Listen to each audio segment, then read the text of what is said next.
maybe you can tell us your story about employer of record, legal entities. I know you're experienced very much in hiring through both models, so would love to get your insights.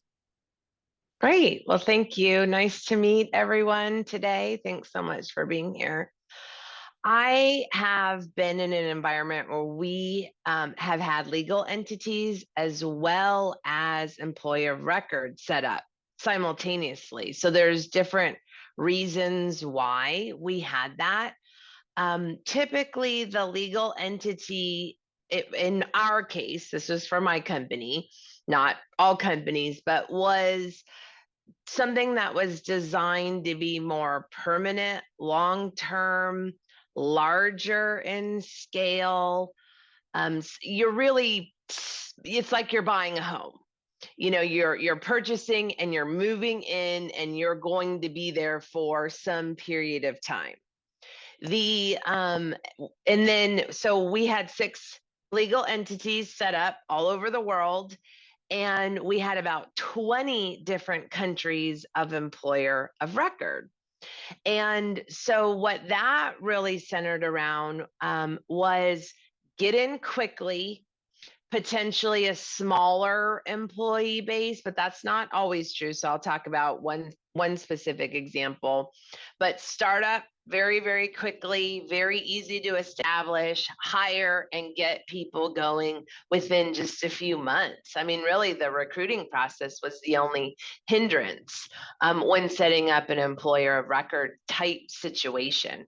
So I've worked with multiple employer of records as well. So have experience from that. Different providers offer different services, different levels of service. Certainly cost is a consideration. Sometimes I would say people look at the cost of the employer of record, not just the burden rate of having employees, but there's, the additional cost for the fees. But having a legal entity is not free. So there are costs of having a legal entity, which usually center around compliance. So you have to have an annual audit. You've got to be registered with all the local tax authorities, have some accountant professional filing all of those for you, have a payroll service in said country. And all of those things have, costs as well. So you're not necessarily writing a check every month, but it is a cost. Now, at my we had a situation where we opened an employer of record set up in Mexico and have about 30 employees. So that's, more on the larger size. Now, the benefit of that was we were able to get in very, very quickly. And we were not sure. The reason why we went with employer record is we were not sure if this was part of our long-term strategy or not, just based on a talent pool, employment laws, all kinds of different HR related factors. Now, we've been in Mexico for 2+ years. It's working out pretty good. No situation's perfect, so there's certainly some challenges. However, we're still staying with the employer of record model because it's very, very convenient.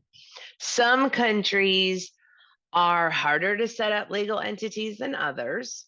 The burden of proof, the burden that you are actually going to come in and stay varies depending on the country. And then some countries are much easier to do employer of record. So Mexico actually is a country that frowns upon sort of the outsourcing model, which can be what employer of record, those paths can kind of cross and the waters get muddy there.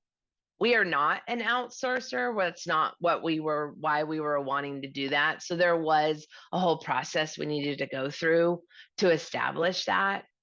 But I would definitely say there's pros and cons to both. It just depends on the long-term strategy, the country, the type of employee, and whether you think you're going to be doing business, for a period of time or not, and kind of what that looks like. So there are pros and cons. I'm actually a fan of both and would consider either strategy going forward.